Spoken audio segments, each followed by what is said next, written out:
Hi, everybody. Welcome to week 8. And what week 8 means actually is that we are exactly halfway done with the semester. So we are making great progress. This week, I want to talk about the progressive era and relate to some of the readings that I've assigned you. And I also want to talk about what's right there on that slide, the progressive era, its antecedents and implications. And one of the implications, as a matter of fact, has to do with budgets, the way we do budgets at the national government level. Um, and that chapter in the Kettle text connects to the progressive era because of that very topic, which is budgets. Now, that's a topic you're going to hear a lot more of when you take the public budgeting class. However, right here, I think it's really important to introduce this so that you understand that the progressive era really, in terms of public administration, is very far reaching, reaching into a lot of different areas, a lot of different aspects of public administration. So let's get right into that. Okay, so I like Ken Burns films. Um, I just spent a few nights watching Ken Burns' Vietnam series. I couldn't watch it live, but I spent a lot of late evenings catching up with the various videos. I'd encourage you to watch that. As it turns out, Vietnam, believe it or not, the Vietnam War, at least the American involvement in it, and the French involvement in Vietnam has antecedents that, of course, go back to the colonial era and go to the progressive era as well. But, what is the progressive era? I like to think of it in terms of these Ken Burns films. So, arguably one of Ken Burns' most famous series, the one that really put him on the map as a historian that produces these well documented and very well done documentaries, is the Civil War. And the Civil War, really, we know, was a tragic, bloody, very divisive era in American history, but it was really a watershed, and it really straddles America's past and its future. And in a sense, which I'll talk about in a moment, the Civil War itself was a completion of the constitutional era. And then Ken did a series called The West.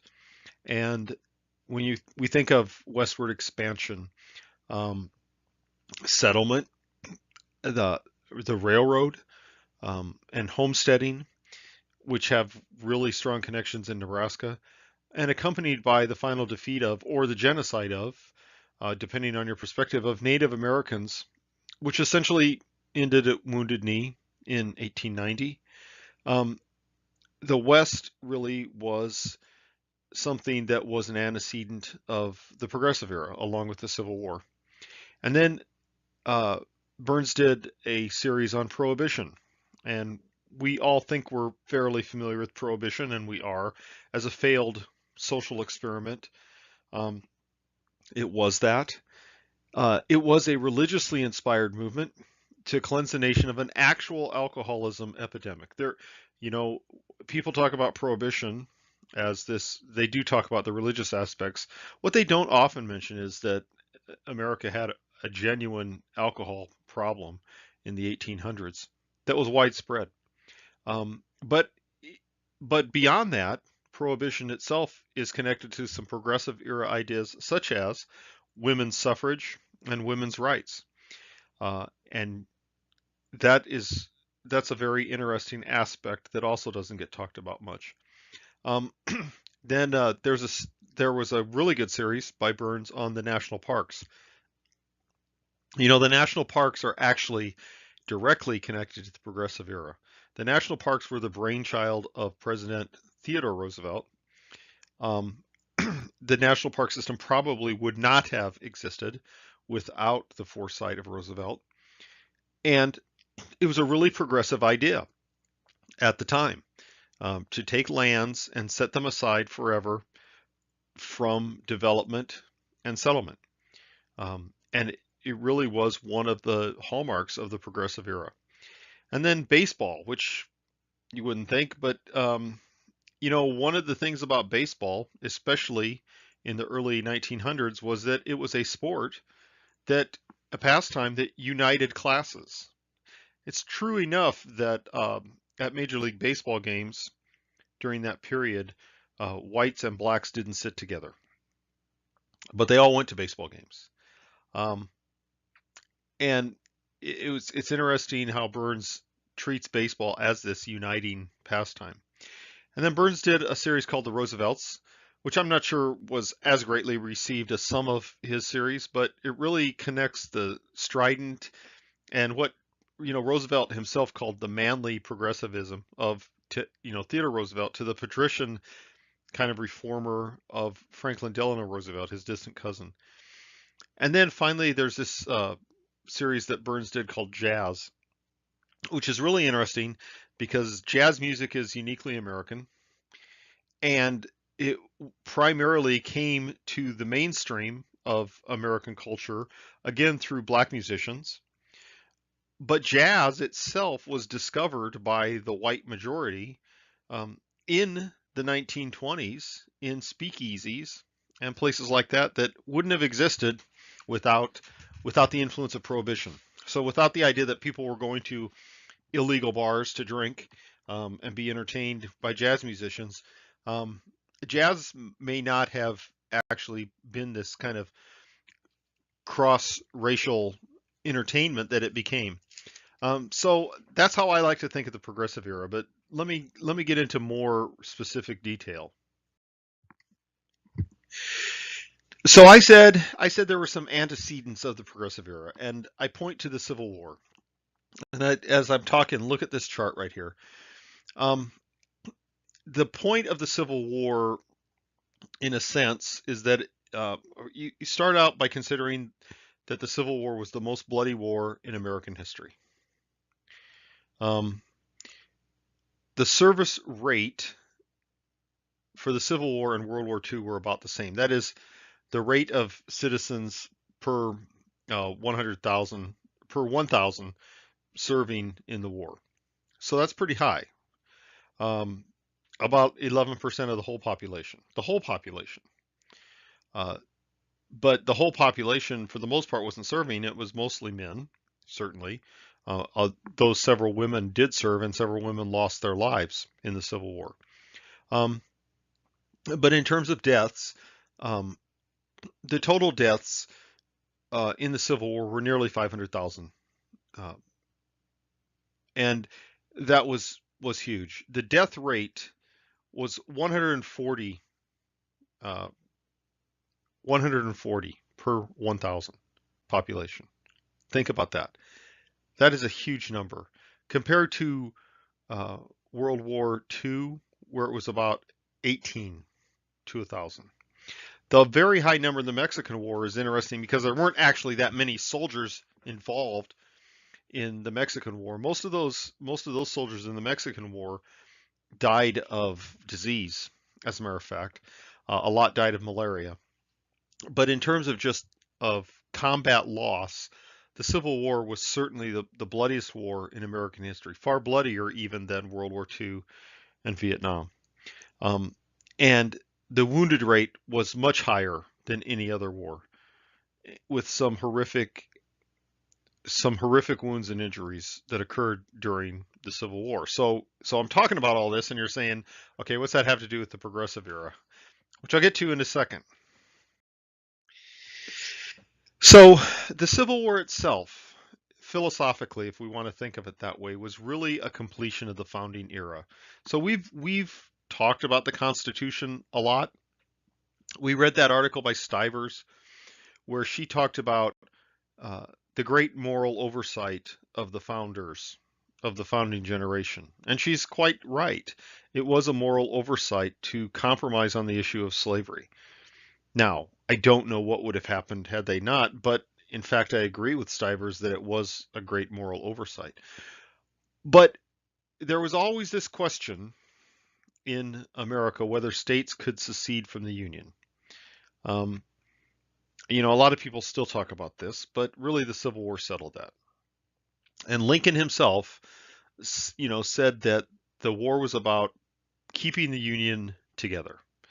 Um, but the tension, the constitutional tension that had existed since 1787 in the United States really was over the legality and the spread of slavery. And and so that was never ever very far below the surface in political discussions. It really immediately after the constitutional era right up to the Civil War. The discussion became more belligerent and more unbearable, but it was never far below the surface. Many of the compromises that occurred after the founding era were as a result of slavery. The Missouri Compromise, if you've heard of that, and I know you have, but that was in 1820. It's called the Missouri Compromise because it was the compromise that Congress implemented to let the state of Missouri in the Union. Missouri was admitted as a slave state. The state of Maine was admitted as a non-slave state, as a free state. Thereafter, the compromise was that for every state that was admitted as a slave state, a state had to be admitted as a free state. So the number of states would stay equal. Well, that was kind of blown up by what we call the Kansas-Nebraska Act of 1854, which implemented this doctrine that Stephen Douglas championed called popular sovereignty, which sounds like a great thing. What Douglas was talking about, though, was the idea that when states were admitted to the Union, the populace could decide if they wanted to be a slave state or a free state. And so the pre-Civil War to the Civil War itself actually occurred in the state of Kansas and bled over into Missouri as Kansas was trying to be admitted to the Union. There was actually a civil war within Kansas between free staters and slave staters. So Kansas eventually was admitted as a free state, but not without a lot of bloodshed. And so slavery was always right there, right at the surface. But the Civil War really, it did end slavery. It didn't bring about civil rights for former slaves or their descendants really right away. It probably could have, but it did not, because these amendments, these three amendments that I have on here, really weren't fully implemented. You know, the 13th Amendment did end slavery and involuntary servitude in the United States. Although post 13th Amendment, sharecropping practices in the South were really only a slight improvement, where black farmers really had to pay in kind for the land they rented to the owner of the land. The 14th Amendment granted citizenship to former slaves, and it extended the due process clause, which already existed in the Fifth Amendment. It extended due process to the states. So what the 14th Amendment did, which was really important, was it said that the due process clause, that no one could be denied due process of law, denied their rights without due process of law, extended from the federal government, the national government, to state governments. Now, Native Americans were not recognized as persons until the Standing Bear case of 1898, which occurred right in Omaha. The 15th Amendment then granted former slaves the right to vote. Although, and this famously happened, post-Reconstruction, Southern states found ways to skirt this amendment and deny the vote to black people. That had to be corrected by the Voting Rights Act of 1965. So really, the Civil War itself is this antecedent of a more progressive America. It's the beginning stages of it.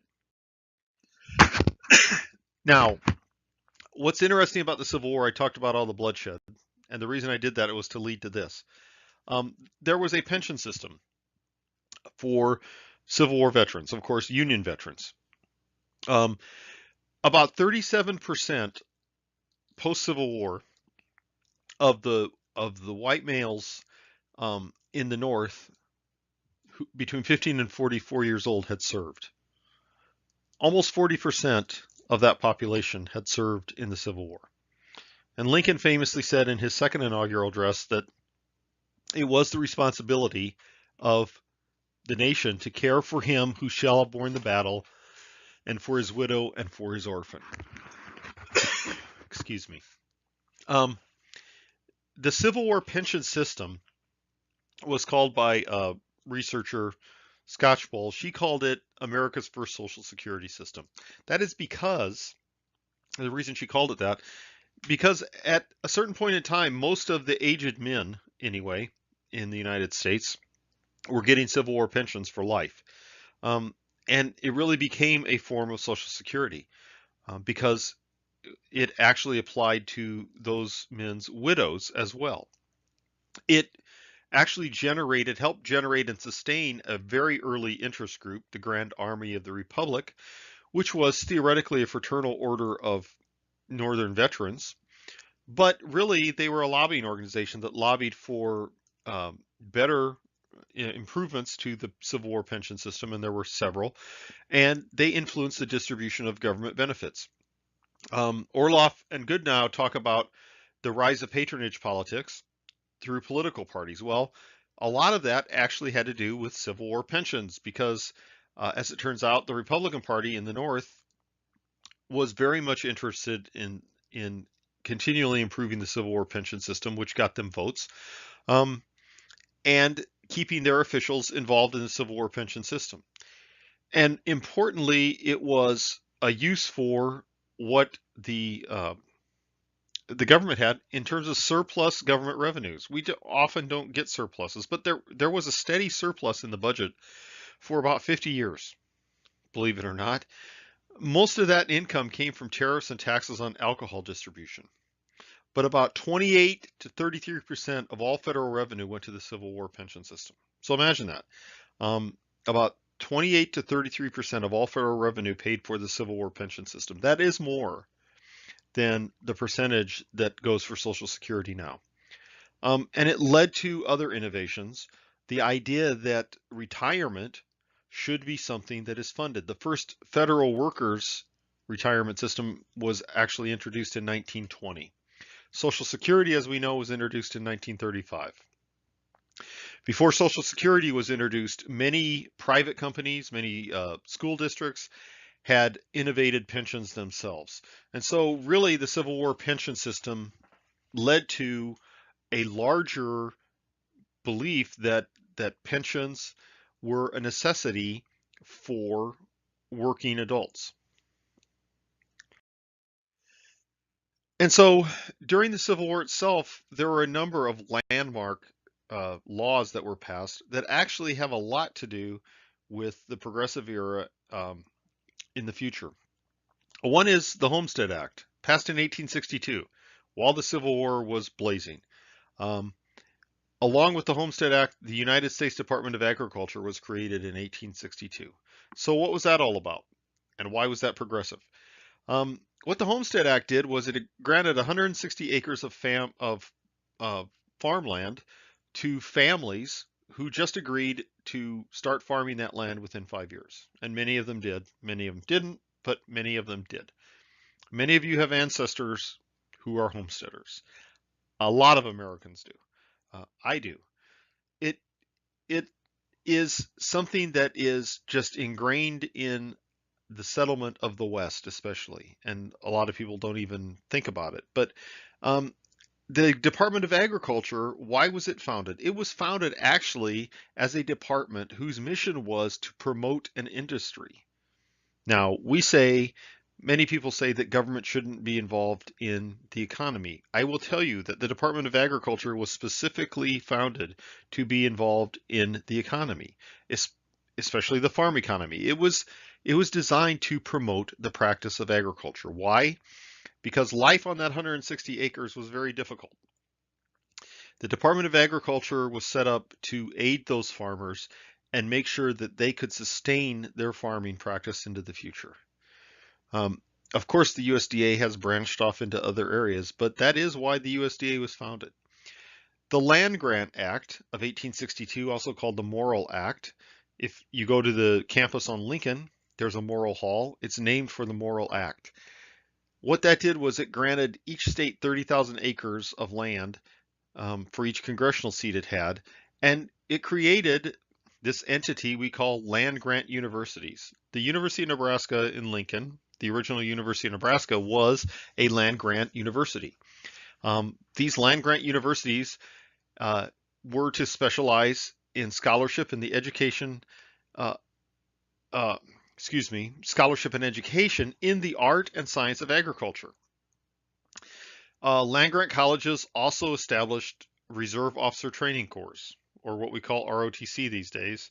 Um, why was that established? It was established so that the Army could have enough officers to serve in war if needed. Um, in 1890, the Land Grant Act was actually effectively amended, and it established what we now call historic black colleges and universities. So universities like Grambling State, were established under this 1890 Act. It was a so the Land Grant Act was actually a very influential and important act in terms of education in the United States. Further antecedents of the Progressive Era.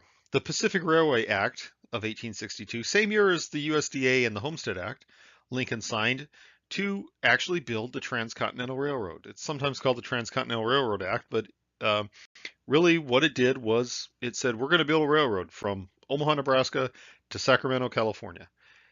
And we did that. How did we do that? It was a vast public-private partnership. The Union Pacific Railroad, which became a very profitable corporation, did not exist before the establishment of the Pacific Railway Act. It stood up to build from the eastern terminus to the west, and the Central Pacific Railroad, which had existed, built from the western terminus in Sacramento, and they met in Utah. Well, both railroads benefited from their debt being guaranteed by the federal government. Both railroads were granted large tracts of land, some of which they sold, a lot of which they sold, a lot of which they kept later for mining and other rights. The coal in Wyoming was the property of the Union Pacific Railroad, which actually helped it become very wealthy later on. The Interstate Commerce Act of 1887, getting closer to what we traditionally call the Progressive Era, was created then to regulate these railroads, because even though the government essentially promoted the railroads became very powerful and were competing with another industry that was being promoted by the federal government, namely farmers. Farmers complained in mass about the freight rates that were being charged by the railroads to ship their produce. So in stepped the federal government to stand up the Interstate Commerce Commission, which was initially established to regulate rates on railroads, and to help limit the monopolistic tendencies of railroads. The Civil Service Reform Act, or the Pendleton Act of 1883, might sound familiar because it was in the wake of this that Wilson wrote his famous article. The Pendleton Act really was written to try to reform the effect of the spoils system in hiring at the federal level. So these were all really acts that were leading up to a very much more involved government to economy effort later on.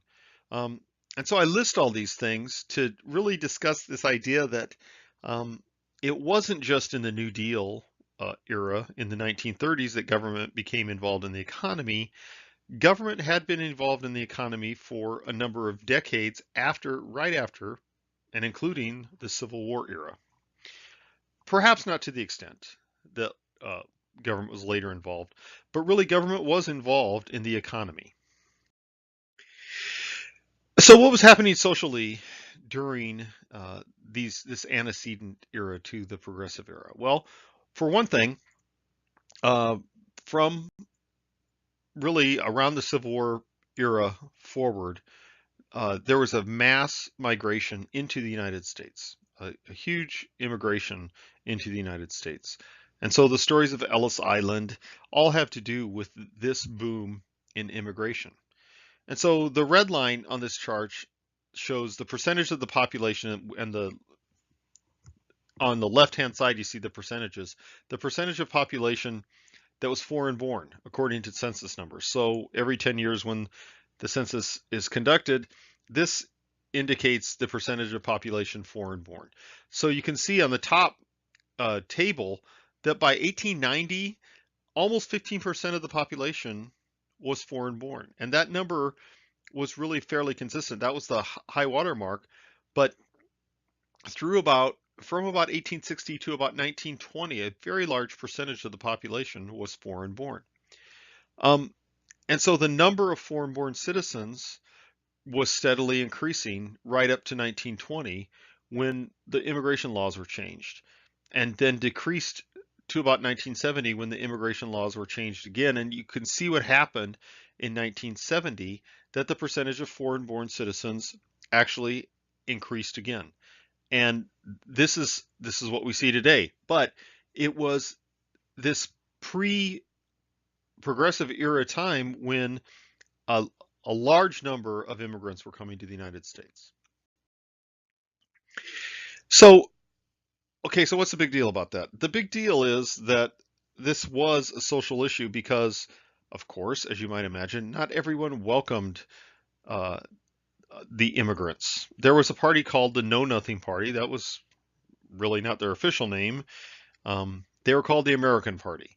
But from about 1849 to 1856, they broke up, and many of them actually became part of the Republican Party. But their main platform was opposition to immigration, particularly, interestingly enough, Catholics and Germans. So it was really a lot of white Protestants who opposed Catholicism in the United States. Well, as it turns out, many of the Southern Germans at the time were Catholics. Um, though that will come into play later on as we talk about Prohibition. The Mormon migration of about 1844 to 1868 from New York to Illinois to Missouri to Utah actually occurred because of persecution, because, again, the white Protestant population really didn't like the doctrine of the Mormons, particularly their official stance on polygamy. There was an act called the Chinese Exclusion Act, a very kind of shameful act, really. Um, it was passed in 1882 after the railroad was built, by the way, that purposely excluded immigrants from China. Period. No immigrants from China. That was repealed in 1942. There was a so-called gentleman's agreement um, between the United States and Japan in 1907 that limited Japanese immigration to the United States. It was often ignored, but it was there. There was a mass migration of African Americans from the South after 1910 or so. Um, and so that first migration was about 1910 to 1930, and the second migration was the World War II and post-World War II era. There was this so-called Grapes of Wrath migration, which occurred during the Depression and the simultaneous Dust Bowl. The two things really weren't related, but they happened at the same time. And if you've read the book Grapes of Wrath or seen the movie, the old movie with Henry Fonda, that was about a great migration from the Midwest to California. And California's population doubled really between 1930 and 1950. Um, the Immigration Act of 1924, which I referred to earlier, it did establish this thing, the quota system. So it established this quota based on 2% of that nationality in the 1890 census. And so basically, that act completely excluded Asian immigration into the United States. By 1965, we established the whole national origin quota system.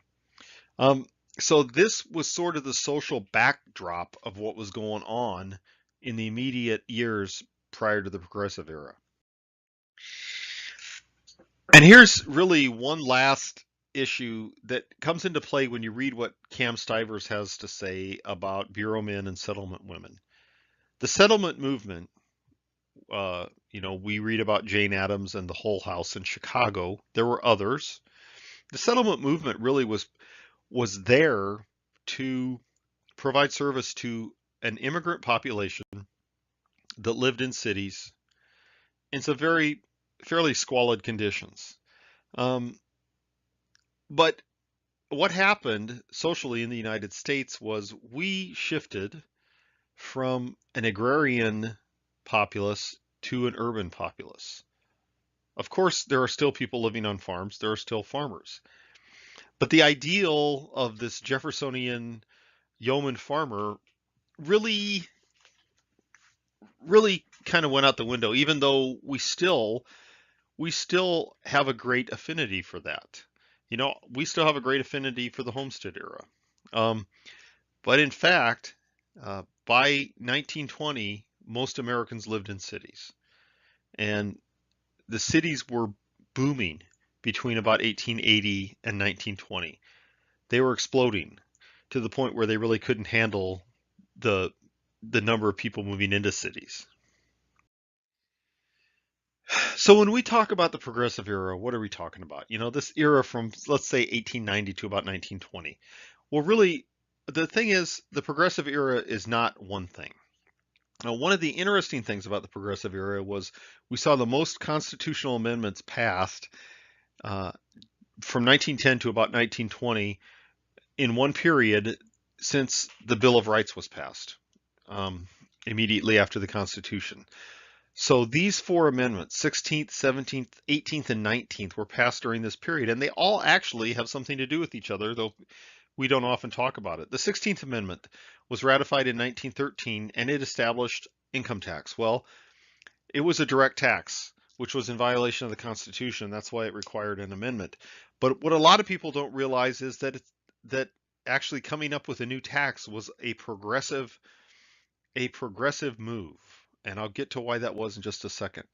The 17th Amendment, ratified in 1913, had to do with the direct election of senators. That is, senators were no longer selected by state legislatures, they were elected by the people. And that was a progressive amendment. The 18th Amendment was prohibition, which outlawed the manufacture, sale, or transportation of intoxicating liquors within, the importation into, or the exportation of the United States, right? So alcohol, it wasn't illegal to drink, by the way, during Prohibition. Specifically was not illegal to drink. It was illegal to sell alcohol and to buy alcohol. Um, Routinely violated, but it was thought to be a progressive amendment.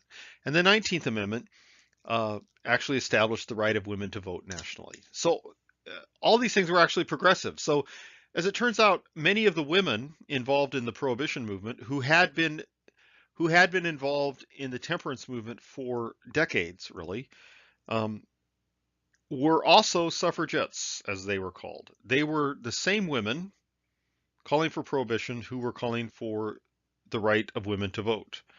What was the rationale? The rationale actually originally was, if I could vote as a woman, I would vote to make alcohol sale illegal.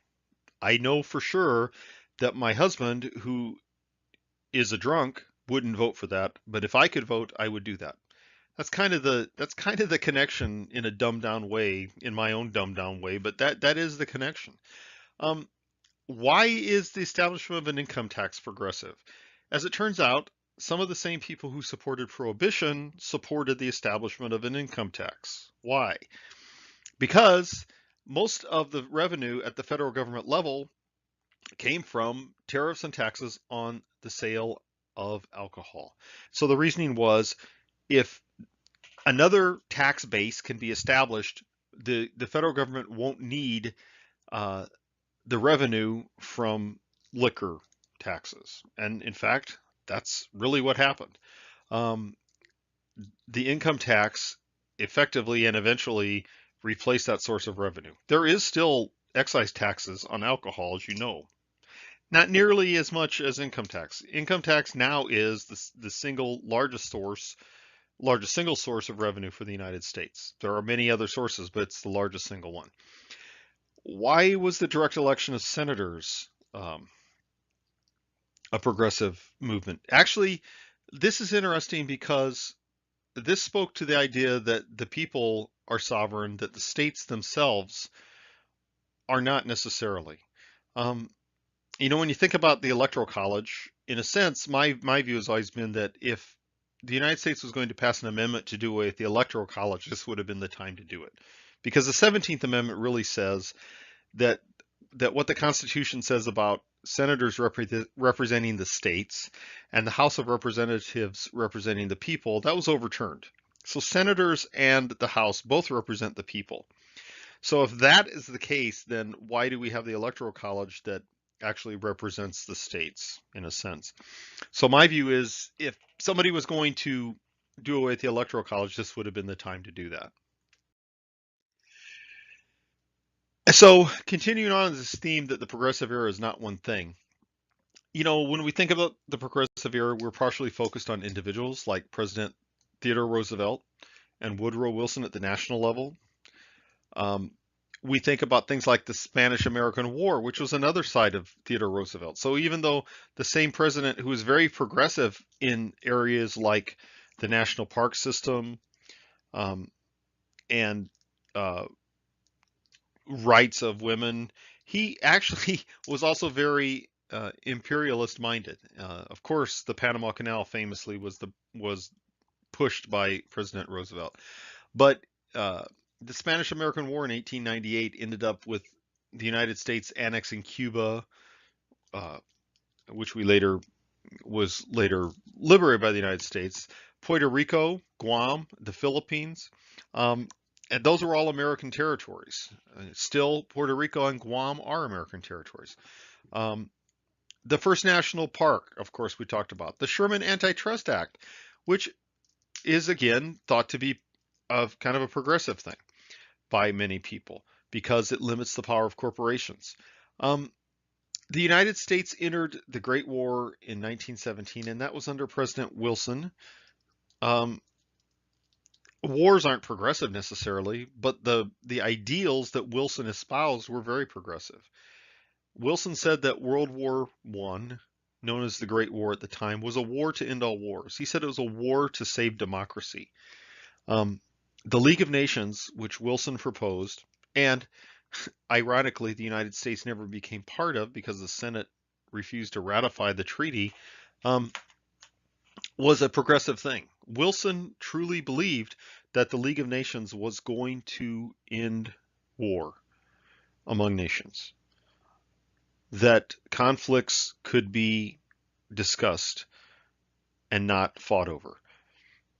And so all this progressivism, Warren Harding was elected in 1920 with his campaign promise of a return to normalcy. Now that, when you think of a campaign promise, that doesn't sound like much, but the country probably was a little tired of all the chaos of progressivism. And here's a guy who says, look, let's just get back to normal, whatever normal means. So part of the progressive era was actually focused on reactions against the established order, which many of us think about. There's a movement called the Grange Movement, which you've probably heard of. The Grange Movement really was formed as an organization of farmers to express grievances against the banking system and the railroad industry. Um, Author Sinclair Lewis wrote a very, very famous book called The Jungle, in which he laid out in really very kind of grotesque detail uh, what was going on in packing plants in terms of the lack of worker safety, in terms of disease, and actually this directly led to the inspection of the packing industry, which the United States Department of Agriculture still engages in. I talked about the Women's Christian Temperance Union and their connection not only to prohibition, but also to women's right to vote. We saw the rise of socialism with people like Eugene Debs, who protested the U.S. involvement in the Great War. We saw the rise of African American intellectuals such as W.E.B. Du Bois and Booker T. Washington. Um, and so, again, the progressive era really is not one thing. Um, and so it's partially focused on ideas like breaking up the industrial and financial control of monopolies. So that was Roosevelt's antitrust movement. Um, it was it was the idea that we should respond to the oppression of poverty in urban centers through social action. This was Jane Addams and the settlement house movement, but other people as well. Um, there was the idea of supporting, or perhaps some people said, taking advantage of immigrant populations. Um, what we know as machine politics or corrupt machine politics actually operated by co-opting the support of immigrant populations and making political promises to these populations. But the progressive era really was about striving also for efficiency in government. And this is the bureau men that Stivers is talking about. And it's really the beginning of the modern executive budget. And that's where I want to take a little diversion in this lecture. Okay, so this is the national budget of the United States. This is from chapter 11 of the Kettle text. This is the national budget of the United States expressed in terms, and you can see on the left axis, expressed in terms of the percent of the gross domestic product. So really, up to about the early 1900s, with some spikes, the budget, the federal budget was not that big in terms of percent of GDP. But look what happens after about 1920. It rises. That very large spike is World War II, which I'll talk about in a second. But then it continued to rise. And so I'll get to why this is. But really, the rise of the increase of the federal budget has a lot to do with the progressive era and the things that we became interested in as a population. So, what is the political role of the budget? There, a budget is a political process. It's not just numbers, it's a political process. So, what did the founders expect of the national budget? We've been talking about the Federalist Papers and the Constitution, so I wanted to make this connection here. The founders expected a limited taxation power for the national government. What Hamilton and Madison came up with was something they called concurrent jurisdiction, and they talk about this in Federalist number 34. Concurrent jurisdiction over taxation. That means the states and the national government. Hamilton said that the greatest cause of budgetary distress in European nations was fighting wars. And so the United States was really going to avoid that.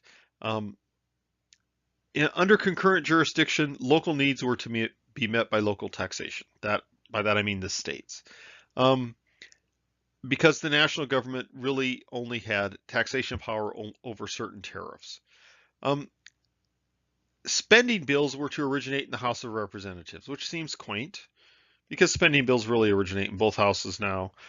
But they were to originate in the House of Representatives. Why? Because it was thought to be the people's house and you were about to spend the people's money. Military appropriations were limited to 2-year appropriations. This is really significant. We've never had a constitutional amendment that overturned this, but this definitively is not really the way we do the military budget now, or any budget for that matter. We do project ahead, even though the budget is a year-to-year process. We project ahead, especially in the military and procurement. We enter into very long-term procurement contracts. We project ahead in our planning for what the budget should be in the out years. But they were serious in the Constitution. They wanted to have control over the military through the power of the purse. Because again, the founders didn't like what they saw in Europe, which was monarchs using their armies to oppress their own people. So if need be, the Congress was going to just simply shut down the military by not budgeting for the military. So government involvement in the economy, which I talked about, really increased post-Civil War. And so part of the progressive era really was on efficiency and taking the sloppiness out of budgeting. So what do I mean by that? Well, this would be in line with what the founders expected. What this chart shows, which I made from information from the Office of Management Budget, and I also I'm showing you a couple different ways to show budget numbers. The previous chart was a percentage of GDP. This is actually percent of total national outlays year to year. So the amount of money the federal government actually lays out, spends in each of these years is the key here. On the left axis is the percentage of that spent on national defense. So this is really what the founders would have expected. So you see in 1812, there's a big spike. The War of 1812, 80% of the national budget went to the war effort, and then it declined. The Mexican War in the late 1840s, it spiked again. The Civil War, there's a very big spike. So about 90% of the outlay of the Union was dedicated to the war. And then it dropped precipitously in terms of percentage, which we would expect, and the founders would expect as well. It went up a little for the Spanish-American War. It went up more for World War I. It went up dramatically for World War II. World War II and the Civil War were the most costly wars in American history. Um, so at its peak, about 90% of the budget during World War II was spent on the war effort. And then it declined. But what's interesting is that we were still fighting wars. There was a spike for Korea, but in terms of percentage of the national outlay, it wasn't as dramatic. We did fight a war in Vietnam, a very bloody, divisive war, but in terms of the outlay, compared to the rest of the budget, it's only 40%.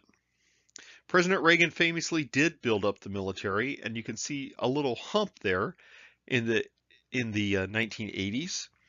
But really, it only took it up to about less than 30% of the national budget, and then it continues to drop. So what's that about? This is really what the founders expected fighting wars would do to a budget. But why did it drop like that? This is really another representation of that. These red circles show these spikes. So around 1820, prior to 1820, that's the War of 1812. Right at 1860, that's the Civil War. Around 1920, that's World War I, and then around 1940, that's World War II. But what you can see here, which is really interesting, is the trend line going up after 1930s goes up, but the war spikes aren't as pronounced as you would think they would be. Why? Because, very simply put, we were spending money on the military, but we were spending a lot of money on other things as well. So this is something I would argue the founders didn't expect, and this really this chart starts about 1940. And this is another way to present budget numbers, and this happens to be per capita outlays. So this is contrasting defense versus domestic spending in year $2,000. So the spike at the left is World War II, and then the Korean War, and then you see the Vietnam War, the Reagan buildup, and post 9/11. So there are spikes, or really the smooth curve kind of bulges up a little bit, really, after World War II. And the blue line, the red line is domestic spending. Well, domestic spending started to increase drastically around the New Deal era, and then really started to go up after World War II, and then really went up a lot after the programs such as Medicare and Medicaid were instituted in the mid-1960s. So the founders would not have expected this much money to be spent on domestic programs. There will never be a time again in the future where defense spending will probably overtake domestic spending. That's my prediction. But I'm just saying that I don't think the founders really expected that this would occur. And so part of the progressive era has to do with budgeting. Budgeting was not necessarily pursued as a separate kind of academic pursuit prior to about 1920. Well, why is that? The why is that it was a lot simpler because a lot less money was being spent. But in 1921, Congress passed the Budget and Accounting Act, and it really revolutionized federal budgeting because for the first time it established what we call an executive budget.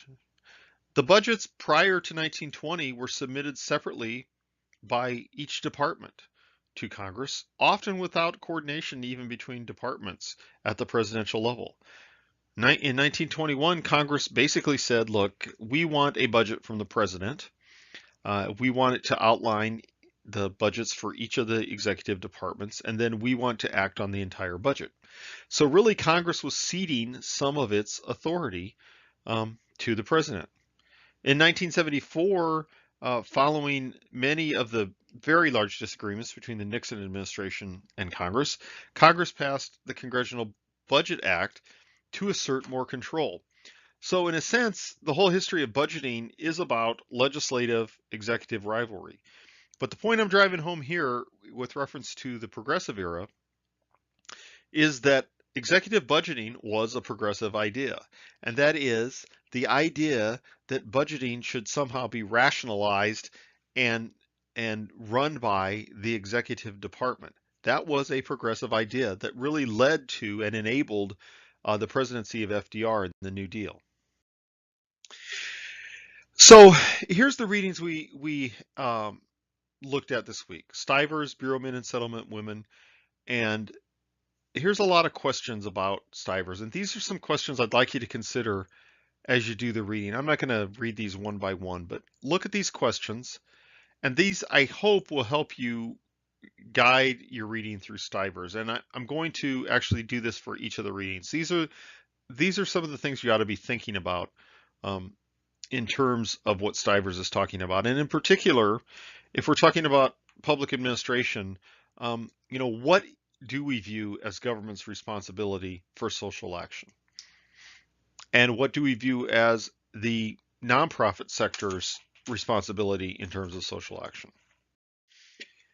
Savara's work, The Structural Reform Impulse in Local Government, talks about one of the other threads of the progressive era, and that is that many progressives saw their mission as making government more businesslike. And so, how do the reforms that Savara is talking about resemble the idea that government should be run like a business? And how does it fit in with this idea of the politics administration dichotomy? This reading by Williams is very interesting because it's talking about measuring government in the early 20th century. Well, one of the things the so-called bureau men were very interested in was coming up with measurements to actually measure performance of government. Well, we're still interested in that, aren't we? So, in a sense, this idea was born in the progressive era. This idea that government can be uh, measured and rationalized. And so, think about these questions as you read what Williams has to say in his article. So that's the end of my lecture. Here's some references, and I'm looking forward to your discussions. Thanks.